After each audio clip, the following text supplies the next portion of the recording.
Maka saya Nahda Fitri Ayendra dengan NIM 1008 akan menyelesaikan tugas mata kuliah terkait dengan studi literatur bidang cash flow dengan pembahasan topik faktor-faktor yang berhubungan dengan manners dini pada siswi di Sekolah Dasar Kecamatan X tahun 2025 dengan dosen pengampu Ibu Dr. Yesi Markolinda SSI Rektor.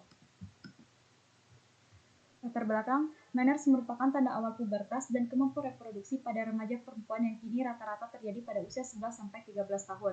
Menurut WHO mencatat bahwa 24,92% remaja mengalami manners dini. Dan beberapa negara Asia rata-rata usia mannersnya itu berkisar 12-13 tahun.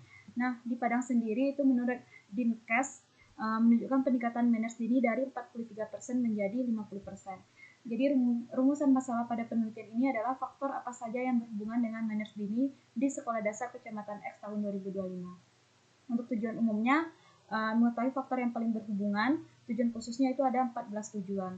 Manfaat penelitiannya ada manfaat teoritis, manfaat akademis, dan manfaat praktis.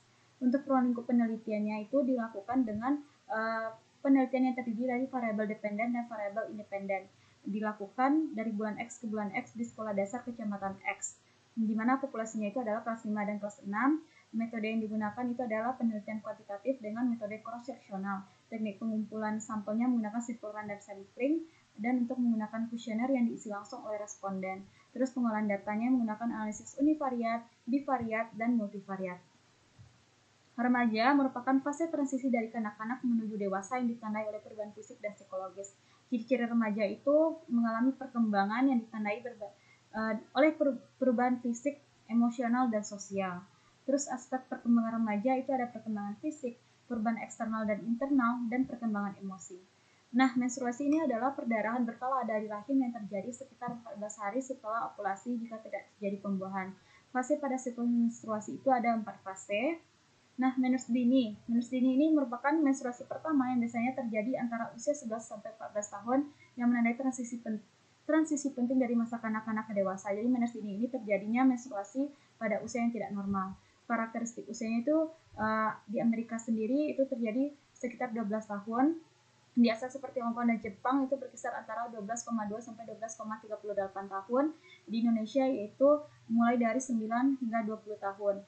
Data dari Sumatera Barat menunjukkan peningkatan prevalensi manners dini dari 43% menjadi 50%. Fisiologi manners ini adalah perubahan biologis pada gadis menuju kedewasaan, dikendalikan oleh interaksi hipotalamus dan kelenjar hipofisis yang menghasilkan hormon penting seperti GnRH dan FSH.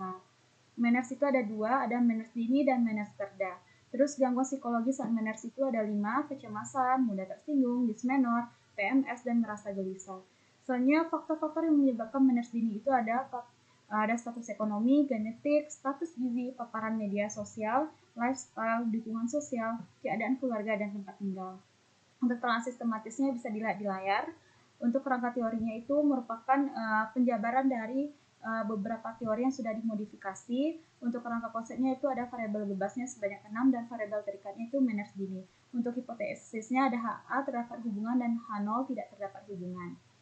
Nah, untuk desain penelitiannya menggunakan penelitian kuantitatif dengan desain penelitian cross-seksional. Untuk lokasi dan waktunya yaitu dilakukan di Sekolah Dasar Kecamatan X pada bulan X 2025. Untuk populasinya yaitu merujuk pada keseluruhan individu mempunyai karakteristik tertentu, di mana sampelnya itu adalah siswi kelas 5 dan kelas 6 di Sekolah Dasar Kecamatan X yang berusia 9-12 tahun.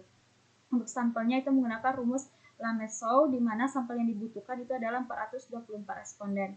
Kriteria sampelnya itu ada kriteria inklusi dan eksklusi. Teknik pengambilan sampelnya menggunakan simple random sampling.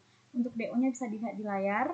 Nah, instrumen penelitiannya itu adalah kuesioner terstruktur, di mana teknik pengumpulan datanya itu ada yang berasal dari data primer dan data sekunder.